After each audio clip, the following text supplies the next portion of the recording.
Well, good to see you guys. I'm nerding out beyond belief. When I first saw the trailer, that scene when you throw, is it the batarang? Is that how you say it? You throw it, and you're obviously in slow-mo, and then Ezra's like this, and he pulls it. When you shoot that moment, and when you guys are in those moments as well, and other scenes where the Flash is slowing everything down, what does that look like for you as actors when you're shooting those scenes?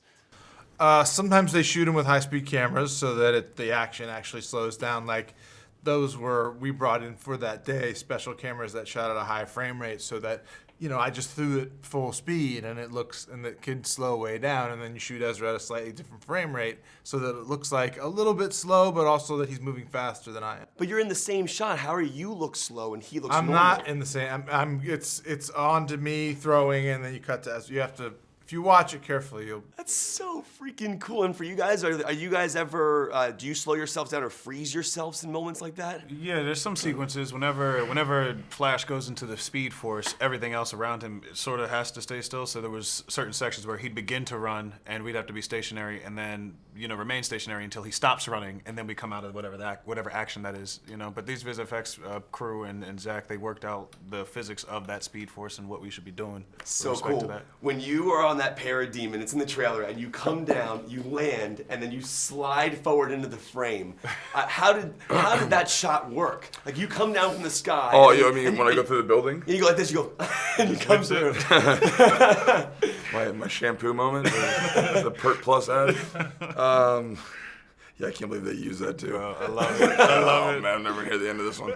I was basically on a box, and you're completely surrounded by green screen, and so I kind of jumped down 2 stairs, like it just came through the building, and then obviously I just flipped my hair back. So, and then you watch the Batmobile go by. That was the hardest part. And then you get on the Batmobile. Well, that was before it. Oh, it's so good. I love that scene so much. I'm a huge Zack Snyder fan. Love Man of Steel. I love Batman vs. Superman. I'm wearing all this stuff right now. The Ultimate Cut is so great. I love that cut so much. I'm just curious what the difference was with working with Snyder, and then how different it was on set with Whedon. How different did it feel? Well, Zach cast this movie. He'd made the 2 movies prior. This movie is very heavily informed by all the work that went into it ahead of time, including design and script and everything else. So it's Zach's movie. It is when Zach had to step away, for personal reasons. Obviously, some things are more important than movies, and but we got lucky, and we had a guy come in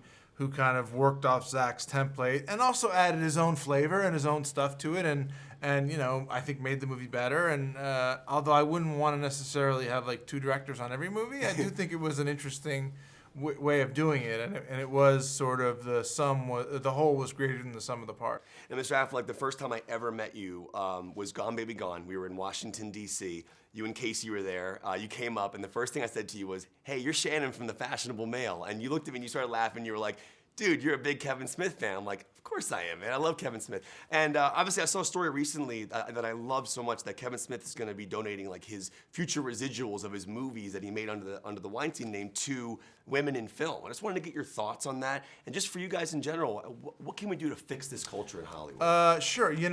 It's funny that you mentioned that, because once Kevin suggested that, I decided to do the same thing. So really? I'm giving any further residuals that I get from a Miramax or a Weinstein movie will go either to Find or to Rain. And one is Film Independent, and the other is a women's organization. And I just didn't want to cash any more checks from the guy. It's not I don't usually bring it up, but it was Kevin's idea, and I thought it was a good one, and I hope it catches on. Some people probably couldn't afford to give all those residuals away, but even if you're doing 10%, that's something. And for you guys, what can we do to fix that culture? I think we can keep talking about it. Yes. I think we can keep talking about it, keep making it known. People keep speaking up. Obviously, this is a problem that extends beyond just the film industry. This is a problem at large in the world, and we need to encourage people to stand up and be willing to speak out about it. Male, female, whatever. We also have instances where I remember Terry Crews coming out saying that he was sexually harassed. Yeah. Being who he is. It extends further beyond just this specific place. We need to keep talking about it and keep encouraging other people to do the same. Absolutely. Cool. Well, guys, thank you so much. Thanks a lot, man. It was awesome nerding out. I just like the movie. First of all, I know you've been getting a lot of questions about the mustache. I'm more interested about it from a filmmaking standpoint. I'm so blown away by the process of the removal of it. And I'm curious, when you were on set, do you wear anything to at all cover it up, or do you do the scenes fully? How does that work? It's nothing to cover it up. What we do is we try and pull it back from the top lip as much as possible, so they kind of wax it up, and then I have dots all over my face. And they try and put dots which are barely visible, sort of in the various points on the face which you would see them during normal, not face replacement, but whatever CGI aspect they may be applying to a face. And yeah, I was covered in dots and had a big moustache. It was definitely a new look for Superman.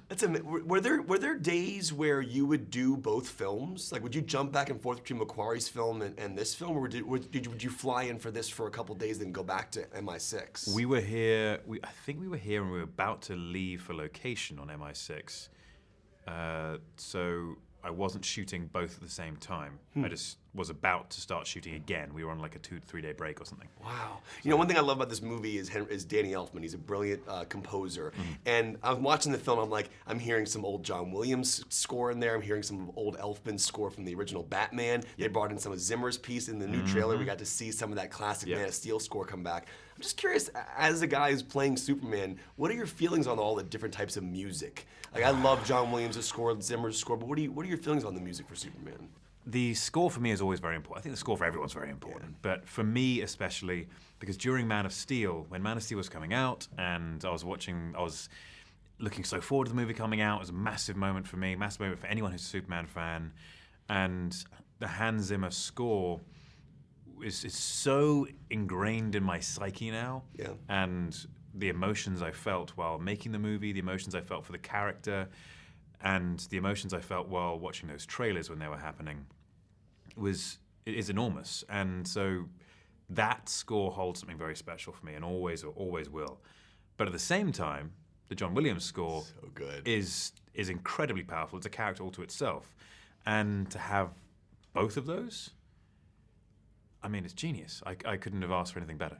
Now, as you can see, I'm a huge Batman vs. Superman fan. I have you on my shoe here, and I have you on my tie clip. I was a fan of that movie, a massive fan, specifically the Ultimate Cut, the 3-hour R-rated version. Right.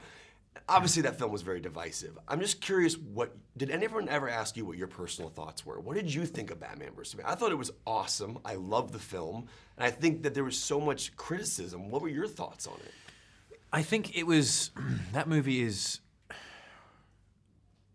it's part of an arc for what Snyder's vision was, or is, and it's also, in my mind, fairly niche.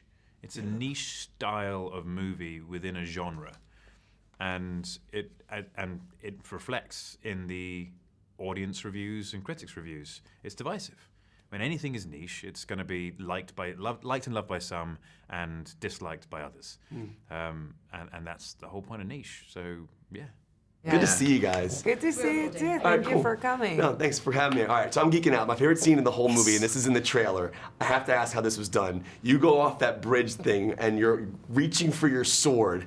You slow everything down, run around, and go bing. All right, I want to know what it looked like for you on set. Are you hanging from a rope? It didn't look the way it looks in the movie. Obviously, there's a lot of CGI. Yeah. And I couldn't do the falling from the thing. I was on a fork. There's things. Tuning fork, which really looks like a which huge is tuning awful fork. thing, by the way, for your back. and Awful everything. / amazing. It's like you can't. Yeah, It's it a hurts. metal ring, and you're connected to this kind of a metal harness. Yeah.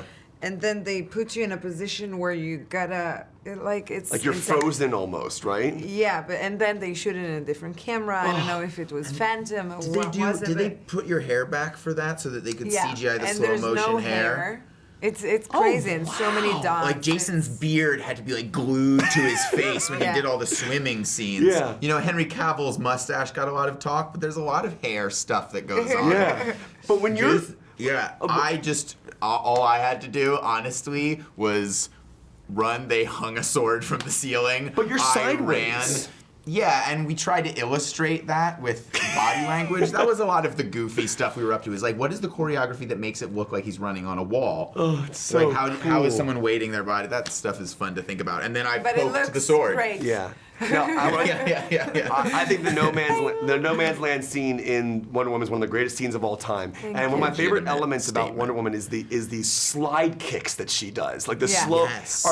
Can you talk about those filming the process of that? They look so cool. Yes. Is it like, are you actually taking their legs out? Like, it's so badass. people- You did, people but die all the you time. work with the very best people who knows Yeah. exactly what to do when it happens, so nothing happens to them gladly. They just No act legs were as if- harmed in the yeah. making of Wonder Woman. But it's a lot of fun, and I really enjoy all the stunt choreographies. I was a dancer for years, and for me, the stunt choreographies are very similar to dance choreography. Yeah. It's all about talking with your body, and it's great, and I love it. I'm a huge Snyder and Whedon fan. Snyder specifically because I love Man of Steel, love Batman vs Superman. I have all this on, but Repping, I wanted to yeah. know what the difference in feeling was of a Snyder directed shot versus a Whedon shot. I'm wondering what that felt like. Was there a different vibe? Did he keep the Snyder style going? Because in the movie you can't tell where one stepped in, one stepped out, in my opinion. Yeah. I mean, I definitely think it's a realization of a cohesive vision that comes, mainly from Zach, and comes from, the cumulative process of the building of the DCEU. And I feel, something that reflects majorly what Zach showed me in early comic frames in a lot of the movie. And what's funny is that I think that, Zach was doing a much lighter, more comedic, almost more Whedon-y thing, and then Joss stepped on and was fulfilling Zach's vision. So it's an incredible instance of two artists in collaboration and honoring each other's work. I'm geeking out.